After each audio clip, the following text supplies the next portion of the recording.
Tengo en la línea, le aprecio mucho que me tome la comunicación, a uno de los más destacados constitucionalistas del Perú. Gracias, es el doctor Samuel Abad de la, perdóneme usted, profesor en Derecho Constitucional de la Universidad Católica del Perú. Doctor, muy buenos días, ¿cómo está? Muy buenos días, muchas gracias por la llamada y saludos a sus oyentes. Al contrario, doctor. Oiga, a ver, ¿cómo entendemos constitucionalmente lo que está pasando? ¿En qué situación estamos? Hoy entendemos que el expresidente Pedro Castillo pues está en la cárcel y se enfrenta a delitos extremadamente graves. De entrada, un panorama legal de todo lo que estamos viviendo. Cómo no, en primer lugar hay que ser muy enfático. Acá ha habido un golpe de Estado. Un golpe de Estado que no se pudo concretar porque no tuvo el respaldo de las Fuerzas Armadas ni de las instituciones democráticas. En consecuencia, hay que rescatar que estamos hablando de un golpe de Estado promovido por el expresidente Pedro Castillo el 7 de diciembre, aproximadamente a las 11:45 de la mañana. Felizmente, las instituciones reaccionaron como corresponde, respetando la Constitución. Las Fuerzas Armadas reaccionaron, la Policía Nacional dispuso su detención inmediata y todos los poderes públicos actuaron como corresponde. Hoy día el señor Castillo está detenido no solamente por haber cometido un delito flagrante en ese momento, sino ya luego de una audiencia preliminar en el marco de un proceso investigatorio en sede judicial. Ese es el escenario actual. Como consecuencia de esta ruptura constitucional promovida por el expresidente Castillo, fue vacado por el Congreso de la República como corresponde. Ya había en trámite un procedimiento de vacancia, y este procedimiento de vacancia fue acelerado por la decisión del señor Castillo de destruir el régimen constitucional, y como consecuencia de ello fue vacado de la presidencia, y respetando el orden constitucional, lo que se suele llamar la sucesión presidencial, ha asumido el cargo de presidenta de la República el día de ayer. La señora Dina Boluarte es la primera presidenta mujer a lo largo de la historia republicana, a lo largo de los 201 años de vida republicana.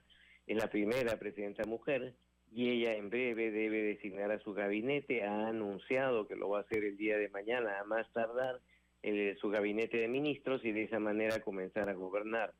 De acuerdo con las reglas de sucesión presidencial, le correspondería culminar el periodo del señor Castillo, que fue elegido hace poco tiempo, en realidad, el 2021, y cuyo mandato culminaría el 2026. Es decir, ella, de acuerdo a las reglas de sucesión presidencial, le correspondería permanecer hasta el 2026. Sin embargo, hay que tomar nota que estamos hablando de una presidenta sin respaldo en el Congreso, es decir, sin partido en el Congreso. En consecuencia, su permanencia depende mucho de contar con este respaldo, y por tanto, si bien uno puede decir que ella permanecerá legalmente hasta julio del 2026, esta situación a lo largo de la experiencia de los últimos años demuestra que no es tan certera, ¿no?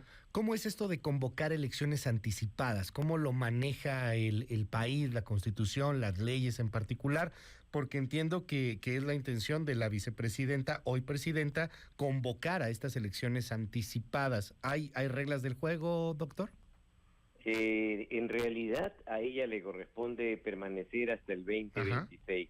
A ella no le corresponde convocar elecciones. ¿A quién pero le corresponde? Estamos hablando de dos planos, un plano legal y otro plano político y real. Y solamente le comento como dato para que todos sus oyentes tengan claro el panorama. El periodo presidencial en el Perú, de acuerdo a la Constitución, es de 5 años. Un presidente en el Perú debe durar 5 años y no hay reelección inmediata. Está prohibida la reelección inmediata. Del 2016 a la fecha, llevan 6 7 años, ¿no? hemos tenido 6 presidentes. 6 presidentes en 6 años. En teoría, la regla legal dice que son 5 años, pero hemos tenido 6 presidentes. Por eso le digo, una cosa es lo que dice la regla, y sin duda la aspiración de lo que pretende la señora Boluarte, culminar el periodo, y otra cosa es lo que ocurre en la realidad. ¿Por qué?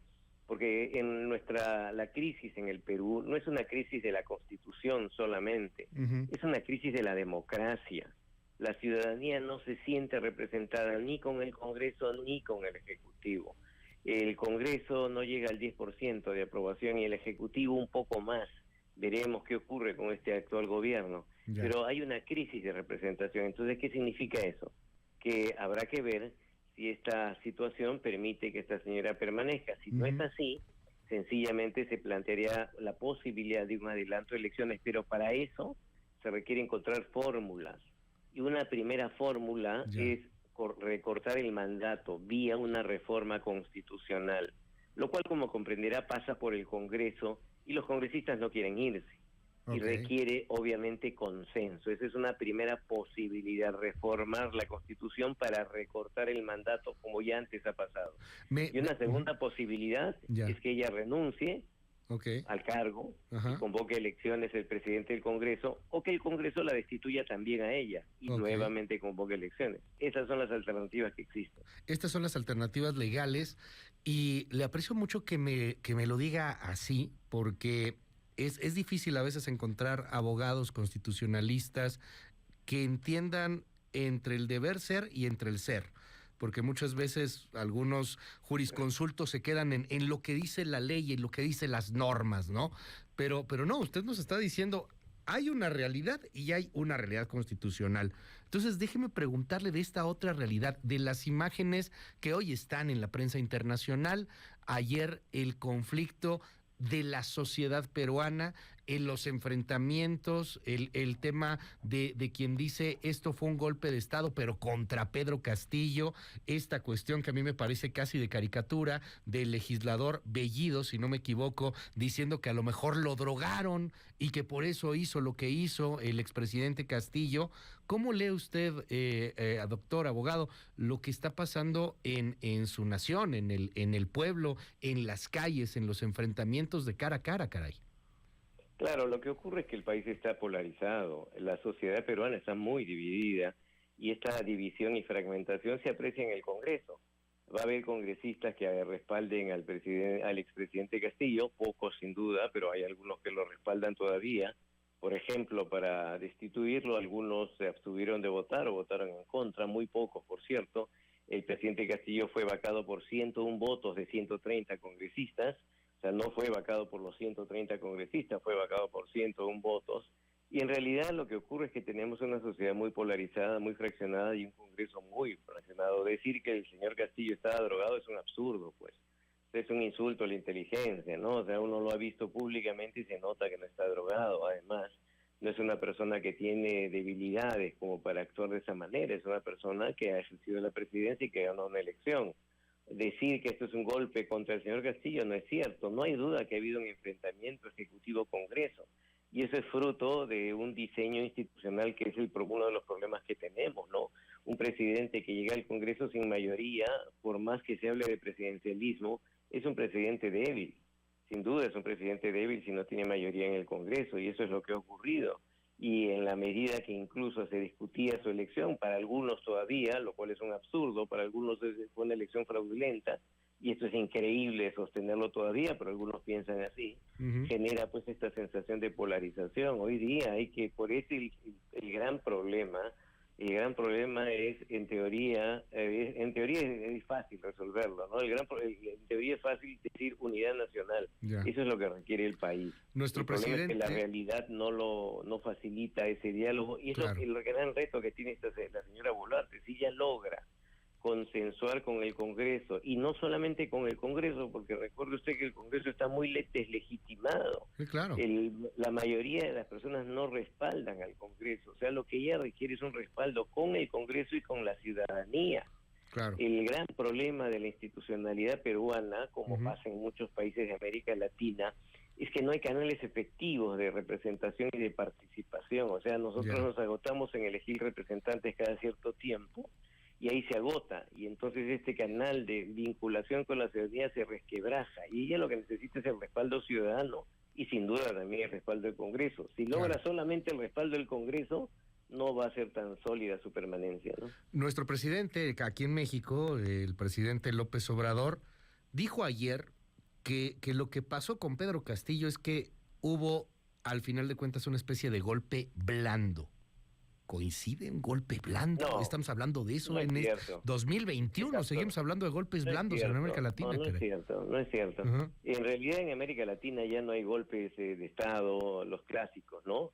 los golpes de Estado clásicos. En realidad las democracias ya no mueren, como algún autor diría, de muerte súbita con un golpe de Estado. Las democracias están muriendo lentamente en América Latina, lentamente. Y esto se está notando acá. Mire, le reitero, hace 6 años tenemos 6 presidentes. Sí. O sea, esto no es una situación, digamos, no es una situación que es normal en una democracia. O sea, estamos muriendo de a pocos. Y esta señora tiene ese reto, pues, porque no los antecedentes no garantizan su permanencia, que esperemos que dure. Pero para que dure no solamente depende de ella, depende de que busque un equipo sólido que inspire confianza en la ciudadanía, que haga gestos que inspiren confianza y que cuente con respaldo del Congreso. O sea, no solamente le basta tener respaldo del Congreso, sino también de la ciudadanía, y eso no es fácil.